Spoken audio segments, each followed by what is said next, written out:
Biblical Ecclesiology Part 1. I'd like to begin in this lecture by looking at some contemporary thinking about the church. And to do that, I want to suggest a few categories from James W. Thompson's book, The Church According to Paul, Rediscovering the Community Conformed to Christ. It was written not too long ago, and so the purpose of this is to look at something somewhat recent along this lines, but you might be well aware of some other authors who have written on this subject. And of course, a number of people will have written in the field of ministry or even in missions about the nature of the church. So this is a biblical scholar looking at this issue, and notice it's going to be Thompson's views on how to understand the church according to Paul. However, we're beginning by looking at some of the contemporary models of what church might be or what people might think about that. And this is just to get our thinking going about the subject at hand, which is more of a biblical focus. So he says that some ideas around the church have to do with thinking of the church as a kind of political action committee. This would be the socially active church, the church that understands its identity and purpose, its programs, where it sends its money, more around the idea of what they understand to be worthwhile political activity. He mentions James Davison Hunter, who has the idea that the church should address issues of the day and shape public policy. Then secondly, we have the idea of the church as a corporation. He suggests for this Donald McGavran. The church's purpose is growth, and this is best achieved by homogeneous churches. This is a famously attacked position that was put forward. McGavran's point was that the churches that grow are homogeneous, and therefore you need to understand your goal, if it's church growth, to be to grow within a certain community, a certain demographic, and so forth. Now, there are two questions here then. One is, should the church be about church growth? And secondly, what about this homogeneous principle, which some have considered to be even a racist position? I'm not suggesting that, but that's the debate that followed his suggestions. Another idea is to understand the church as kind of a theater. And here he suggests that megachurches function rather well as an example. Megachurches also want an increase in numbers and are evangelistic. Worship and ministries are designed to attract people and be sensitive to the audience's needs. We might say the audience's interests and what makes them want to come back. One example of this would be the seeker-sensitive church, which was popularized out of Willow Creek in Illinois. The seeker-sensitive churches focus on entertainment, and megachurches are theatrical, emphasizing the performance of professionals versus the congregation's participation. You might think about how over the last few decades singers and musicians have been put onto the platform or stage, and even some of the songs that are sung in such a way that it's very difficult for a congregation to sing along with them, except perhaps like a crowd trying to sing along at a concert. And then, of course, the sermon isn't behind a pulpit, and there isn't a strong emphasis on interpreting the word as part of the sermon, but more a storyteller sitting on a stool with the right lighting and chatting, but energetically with the church. Well, we've all seen that, and some people think that's great. Another example would be the church as an association, another example of thinking about what the church is. People join the church or leave it based on its meeting their needs. The church makes no claims on the members' marriage, vocation, or their leisure time.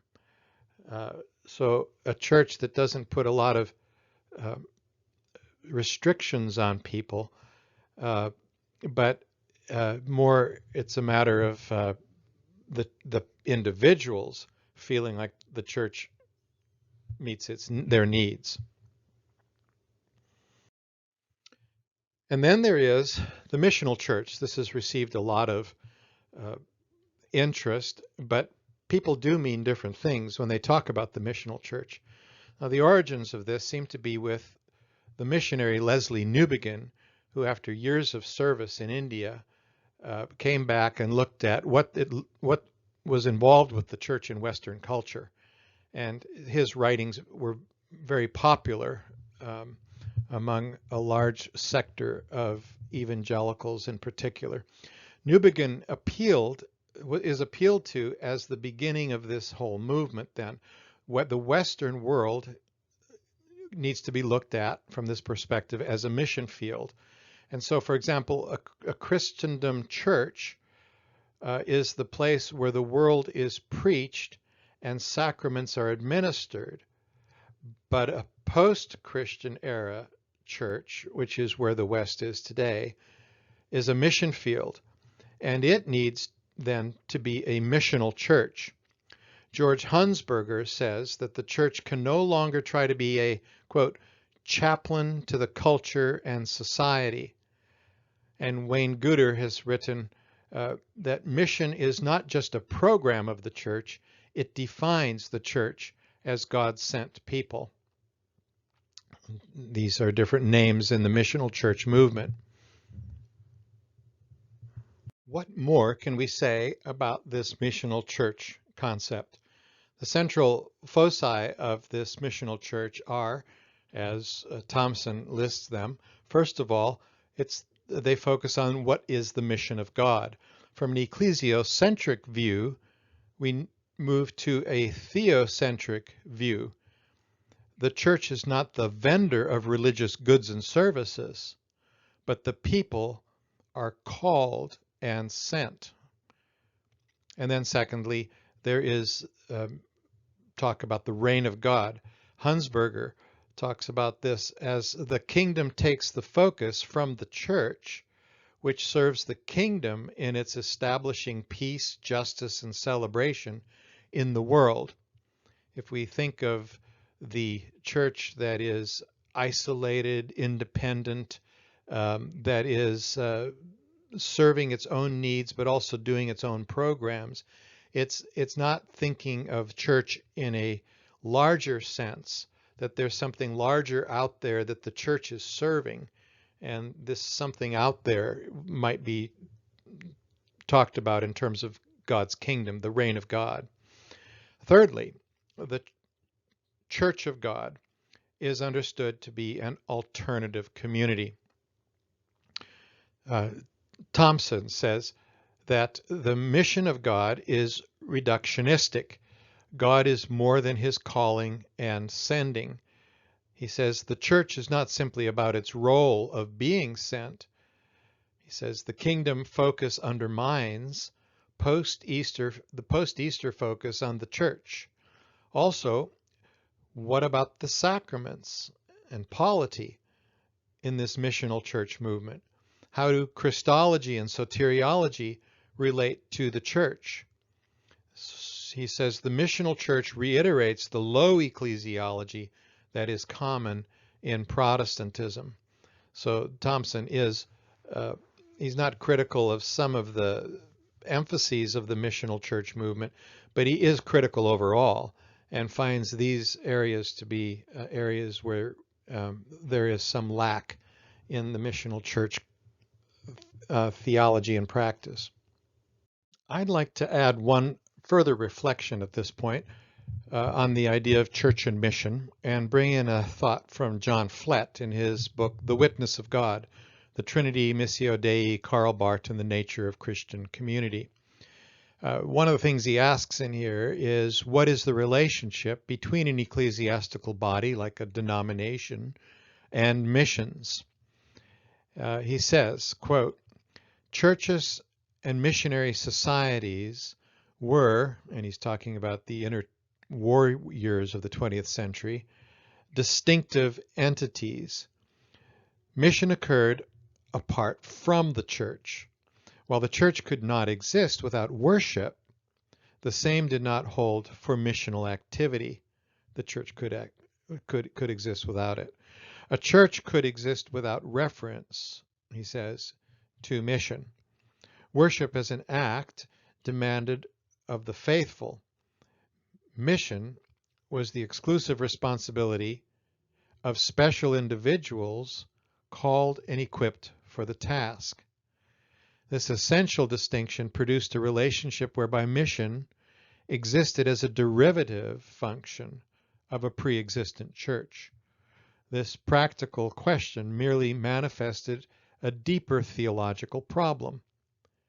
And continuing with him, he says, to quote Eberhard Jungel in a article called "To Tell the World About God: The Task for Mission of the Church on the Threshold of the Third Millennium," so it was written in 2000. So he says, to quote Jungel, the theological distortion in missionary practice was consequent on a theoretical gap in the doctrine of the church. Volunteer mission societies developed because the ecclesiologies of the period proved insufficient for the missionary task. The disjunction of church from mission does not merely devalue mission with respect to the life of the community, it indicates that the church misconceives herself. And I just want to say that I think this is a profoundly important question for our churches today to think about. What is this relationship between the ecclesiastical body and missions? And so, for example, in evangelicalism, we often see independent mission bodies come into existence, and the way in which missionaries raise their support is to go around to the individual churches and try to sell their mission to them from different denominations, and then go through a mission agency overseas. This is an incredibly poor model for fundraising and missions, and it does disassociate the missionary activity from the missional body, which doesn't have to understand itself as primarily missional. So you can see some bias I have in this, but there are some very important questions to ask around that. And one question we could ask from a biblical theology perspective is, what's the relationship between Paul and his mission society, if we can call it that, and the churches? How does Paul interact with the churches, and how important is it that the churches are missional, or are they more communities of righteous people that were started by Paul and that maybe can, like the Philippian church, give him some support? But were those churches, those individual churches, active in missions themselves? And then secondly, were they related to each other in terms of accomplishing the mission of God? That's the question we might ask as in biblical studies, and then also in our day today. Another model of church that has emerged is actually called the emerging church. This is particularly associated with the name Brian McLaren, someone who didn't attend seminary, but who has written a lot about the theology of the church and its practice. One of his books is called A Generous Orthodoxy. Here are some tenets of the emerging church idea, which is a very nebulous idea, to be sure. One is that it says that the church has to change. So it's all about change. And that does lead to different understandings of what you're changing to. But what you're changing from is clear. You need to get away from the modernist period and the church that came into existence before then and during then. We need something different. And one of the things that's different, number two, is that there's an emphasis on orthopraxy rather than orthodoxy. Does the doctrine define the church, or do the practices of the church define the church? Thirdly, it's highly communal. A great emphasis on the people of the church doing things together, not necessarily worship. Fourthly, it embraces the postmodern culture. I would say this is probably the most important point of what defines the emerging church. Fifth, there is a refusal to have a single ecclesiology. It is open to all ecclesiologies. Notice a generous orthodoxy. Sixth, there's a reluctance to have boundaries of who is in and who is out. Again, a generous orthodoxy. Seventh, there's participation in spiritual activities as one way in which it understands what the church does. That need not necessarily mean a worship service or primarily a worship service. And then eighth, there is an identification with the life of Jesus. And those are the points that Thompson brings out for the emerging church. Now, that's the end of looking at Thompson. I want to throw out another example of a church type, and this is the multicultural diversity church. Soong-Chan Rah, in his book, The Next Evangelicalism, Freeing the Church from Western Cultural Captivity, is an example of this. He's actually quite angry with and denigrates the so-called white church, as though there is such a thing, for it's not being multicultural in a diverse urban culture. But I want to suggest several issues here. The notion of a mission to the nations and a church that includes the nations, to every tribe, tongue, people, and nation, becomes, with influence from 21st century American identity politics and Western multiculturalism, an identity theology with influence from multicultural diversity ideology. In other words, I think what's really driving this emphasis on diversity for him in the church is what's going on in our culture, not what we find in Scripture. He does point to that passage in in the book of Revelations, chapter 7, of every tribe, tongue, people, and nation as making up the people of God, the people of the Lamb. And that becomes a passage to appeal to emphasize diversity in the church, to say what we are about is to establish a diverse church. Now, that is probably a passage that needs to be read the exact opposite way.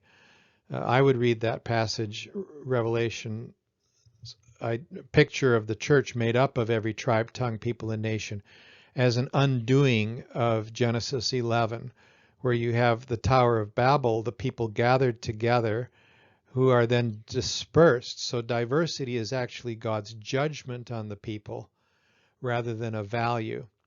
And what Revelation is doing is he's saying now the diversity that we have had as God's judgment is being brought back together. And a people from all of these different groups that have come to comprise the church. It's a very weak passage on which to base an ecclesiology. And in fact, I think it's the wrong one.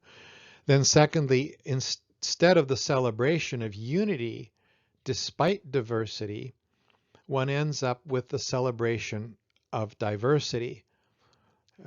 So the church has to seek out a diversity in order to say, now we're a better church. And I don't see any basis for that in Scripture at all. Rather, the virtue in Scripture is unity, given the fact that the world is diverse.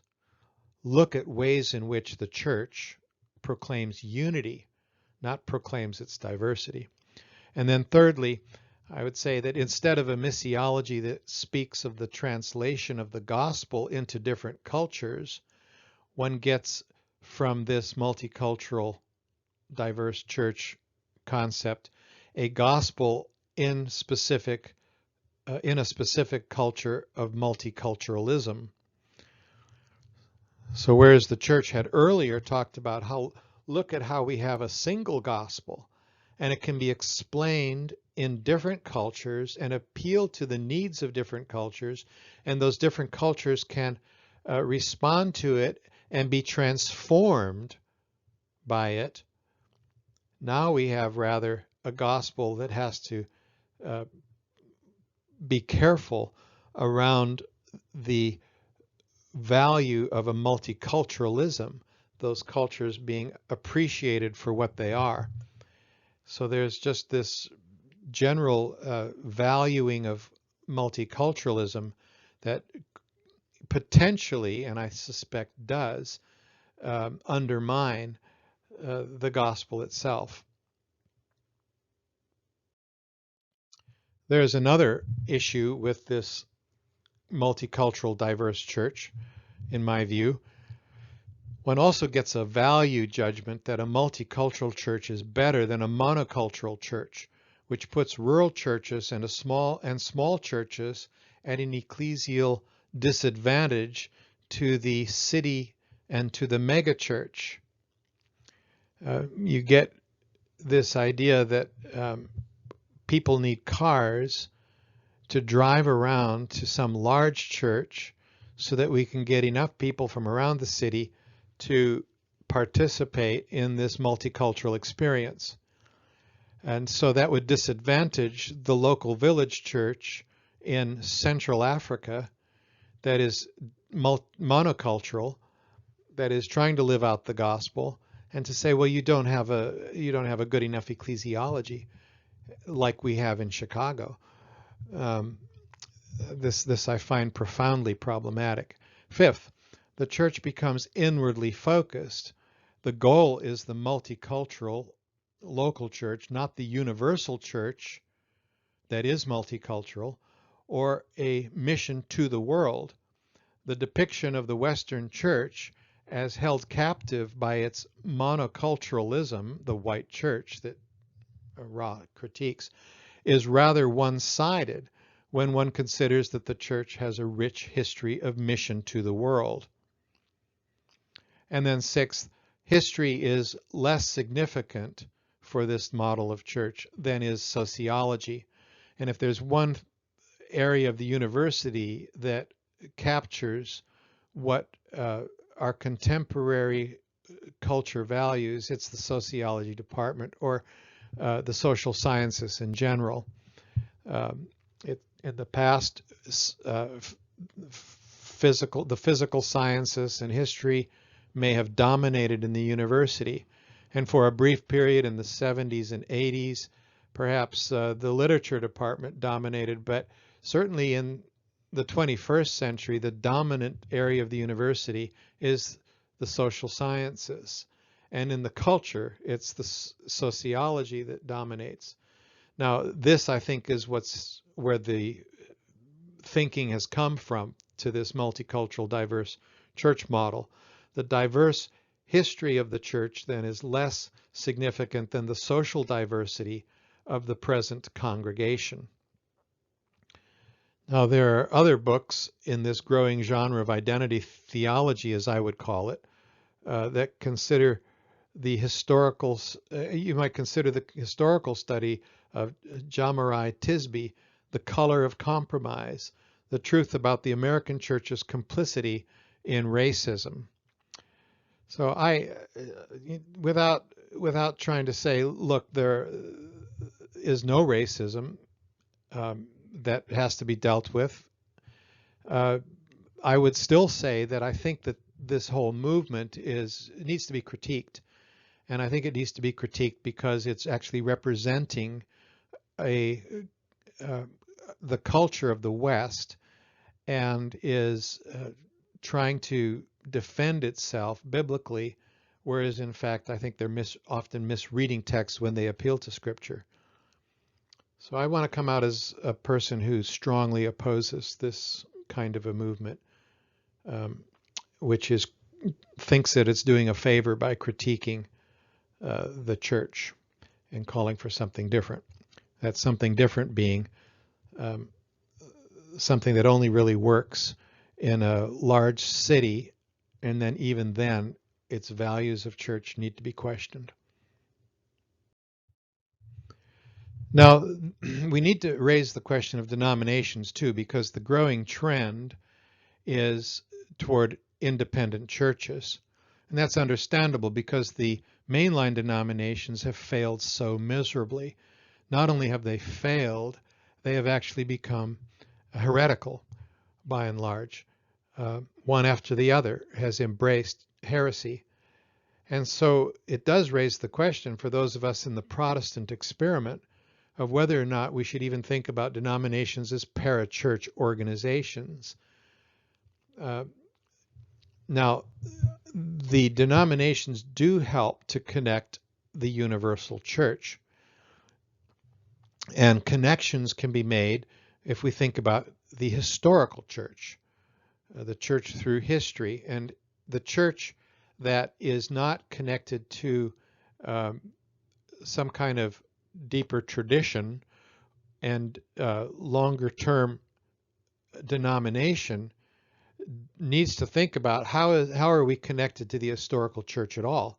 Or do we simply read our Bibles and then try to apply it to our little community here in this city or wherever we live, and otherwise we sort of ignore the historical church? Then there's also the issue of the universal church. One thing denominations have typically done because of their mission work as denominations is they are universally connected. And the independent church movement is needs to think about how is it connected to the universal church. Thirdly, what about the mission of the church? A lot of these independent churches have little short-term mission projects. They send their youth and a few other people with some time and money to do so off on a 2-week mission trip to Central Africa, Central America, not so far away as Central Africa usually. And the problem here is that they're not really connected to the mission of the church overall. Mission, capital M, church, capital C. And then fourthly, there is the fact that denominations are institutions, and institutions have significant problems. They can run well or poorly, but as an institution, they also need a movement alongside of them. And this is how evangelicalism has worked for a long period of time. Evangelicalism has stood alongside of these institutions, these denominations, and produced a vibrancy and a connectivity and a missional focus that the institutions themselves benefit from. Now, evangelicalism has become problematic in our day, and people want to jettison the term or redefine it or bemoan the fact that it's been co-opted by this group or that group. There are all these issues, but the challenge I think we have is not to jettison something like that, but to think about what kind of movement needs to exist alongside of institutions that will help balance what we might call to be the church, capital C, and its ministry. These are really important questions in our day. Someone once said, a theologian I heard once said, that he thought that the greatest issue facing the church today is ecclesiology. And I think he means by that, he meant by that, although he didn't explain it in detail, or what I would mean by that is that we have an institutional crisis and a movement crisis. And we need to think about how we can solve that crisis rather than retreat into independent churches that can celebrate the fact that they don't have all the headaches of institutions and all of the past baggage of the historical church and so forth. Now, related to some of the things already said, we might focus on the megachurch, which I think is highly problematic. It's definitely something completely outside of the experience of the early church, at least in the way in which we understand this today. You might say, well, look, the Jerusalem church was 3,000 plus in the very early days of the church. But this was not something that you would understand as a church in the same sense as a megachurch. It would have been made up out of clusters, and people would have met in houses. And so there may have been many in the Jerusalem church, but it wasn't a single church. Now, the megachurches today break away from unwanted connections and authorities. They tend to be built around an orator who people want to go hear, and possibly also a music band that's appealing to people. And so that's what really grows them. The other thing that grows them is their programs for their children, for example. But the effect of this is the breaking away of connections and authorities, and every single one of these churches runs into great trouble when the orator, the pastor, who's some phenomenal speaker, ends up retiring or dying. And then the question is, how are we going to get another orator to keep this going? A second issue is that it reduces church, what our concept of church is, to a worship center. Thirdly, the megachurches struggle to move from individual discipleship to community. Because they're so large, there's a real challenge to try to establish community. If people understand church as a worship center that we go to for an hour on a Sunday morning, and then they don't sit next to people they know, they see a few people they know, but there are lots of people every Sunday that they don't know, and then that's all they get. Then these churches say, well, we need to hire a minister for cell groups or community groups, and they try to create community.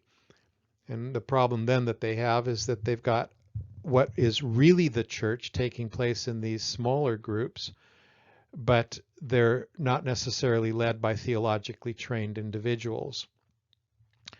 There is also, I believe, a diminishing of the gifts. I remember a student in one of my classes talking to a minister working with a mega church some years ago, and the student said, the problem is that the mega church model takes away the opportunity for many people to exercise their gift of teaching in the church. You've got this great orator who captures most of the teaching, and people come because they want to hear that person speak, not some other person speak. And so this is even compounded where a large mega church then has satellite churches, and those satellite churches have to pipe in or broadcast the message of the main orator from the main campus into their satellites. They may have their own music, but they're going to watch the screen to hear what the minister says. Now, this is highly problematic for training up people in the church to enter the pastoral teaching ministry of the church. One voice commands so much attention. And of course, they tend to be detached from the historical church, the universal church, and the mission of the church. They are an entity often unto themselves. They may be active in overseas missions, but not as something that usually defines them. So far, I've tried to cover several different models of church, and I've been more critical of some than others. Here, I want to say that there are certain elements that define us when we think about what church means. And where we start makes a difference, and what we mean by our terms makes a difference. And I want to give you several examples. I've got 3 ways to think about this, but this is intended to stimulate thinking, not to offer um, some conclusion here. So on the first way of thinking, we might think about the church uh, firstly in terms of defining what our identity is as believers gathered together as the church. What is our identity? We might come up with a doctrinal statement, for example. There may be other ways to talk about identity as well. And one of those, I would suggest, is offered to us by Paul Hebert. This is a discussion that's been around some time in his writings since he first proposed discussing centered sets and bounded sets in an article in 1978. Some people talk about a fuzzy set, which is less defined than the first 2. The idea of centered set and bounded set can be understood in terms of farm animals and how you keep them on the farm. One way to do that is with a fence. That's a bounded set.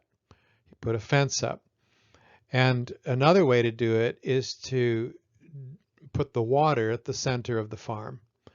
And if you have a very large farm, you can't put a fence around the whole thing. But if you put the water at the center, the animals won't wander too far away. They'll come to the water.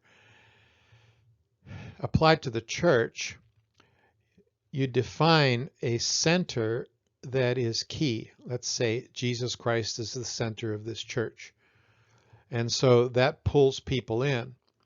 A bounded set would say, we need the Westminster Confession of Faith. We need the Westminster Catechism to put a big boundary around what we are. Something that has a lot of detail to it. And those are the differences between centered set identity and bounded set identity. The fuzzy set would be, well, we don't really understand what keeps people here. And there are a lot of churches that are actually there, even though it's an odd category to use.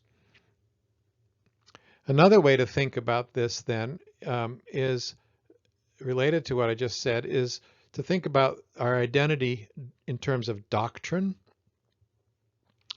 or it could be institutional, like we belong to this denomination, or it could be something that's more organic. We are this kind of community, or it could be in terms of the practices. What do we do defines who we are as a people. It could even be something as simple as location. If you ask someone about their church and they start talking about where it is first, that might be the defining characteristic for them.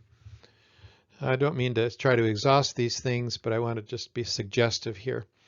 So you could start with identity, and then you could move to worship. Okay, now, given that this is our identity, we can then say that has an impact on how we worship.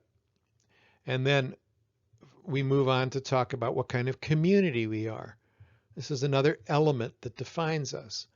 And then we could talk about the kinds of ministries that our community that worships and has this identity does.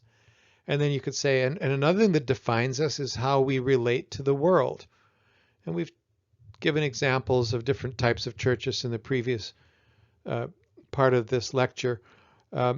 From the emerging church that has a very loose break between what it is and the world, and has a very loose identity, is open to all kinds of different types of worship and so on, to other types of church. Now, we could also start with worship. People might not even know the theology of their church, but they worship a certain way, and that's the key thing. That's why they keep going back to that church. They like the worship service. Uh, and then perhaps related to that are the programs that often relate around the worship service, the Sunday school program, the children's program. And then we might then come to how they understand the community they belong to and its relationship to the world, and maybe identity is last in this, because all of those things are the things that really define the identity of that particular type of church.